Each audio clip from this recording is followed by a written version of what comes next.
The Port of Corpus Christi obviously is an economic powerhouse for the region, and while in many cases acts like a private business, it is in fact a government entity overseen by a board of commissioners appointed by local government bodies. Now, for example, the city of Corpus Christi appoints 3, Nueces County appoints 3, and San Patricio County appoints 3 different commissioners. The commissioners then hire an executive director of the port to handle day-to-day operations. As 6 Investigates has spent the last few months digging on into those expenditures made by Executive Director Sean Strawbridge over a 14-month period. Now, we have found airline tickets purchased to visit his girlfriend, a $200,000 trip to Israel, and tickets to see the World Series.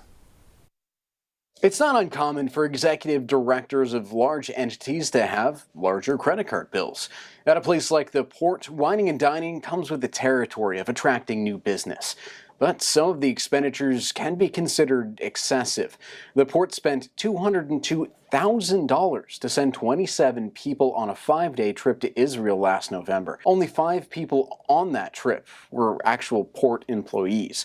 Strawbridge is the highest paid local government employee, making $750,000 last year in salary and bonuses.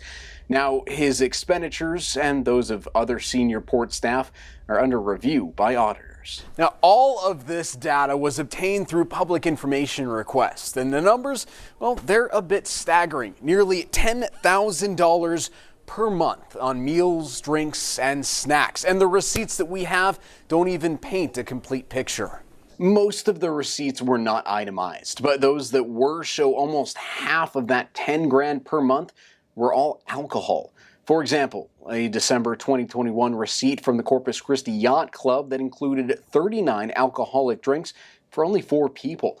We even found the port paid for 2 World Series tickets. 6 Investigates also discovered 13 flights to West Palm Beach, Florida. That's where Sean Strawbridge's girlfriend lives. We asked Strawbridge about some expenditures, and he responded, in part, quote, "I have never engaged in unethical behavior or misuse of funds, nor have I ever been accused of such. I have never engaged in any activity using my professional position as a CEO of the Port of Corpus Christi for personal gain outside of my compensation package afforded me by the Port Commission," end quote. 3 months ago, Strawbridge formed his own company, U.S. Desalination LLC, and he also purchased a domain name for that company.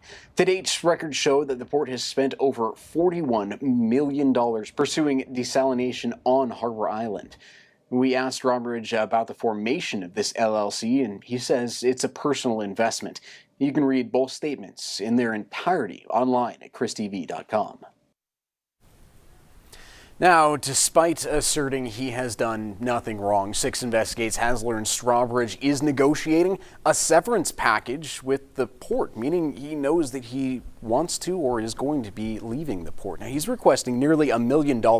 That's after taxes. That company car that is going to be signed over to him as well, that he uses on a day-to-day basis, and a requirement that the port pay for any future legal fees even if he's found guilty of a crime, and that he doesn't have to pay back any unauthorized travel or entertainment expenses. He's also asked the port to release him from any claims that the port may have against him in the future. Now, sources did tell us that the port denied this version of the separation agreement, but his employment is scheduled to be a topic of discussion for the port commissioners tomorrow, in executive session, that is. We do plan on bringing you updates and what the port commissioners have to say. In fact, I just got off the phone with a representative of the port saying that Sean Strawbridge himself will give me an interview at 11. We'll have all that and more coming up tomorrow right here on Chris 6.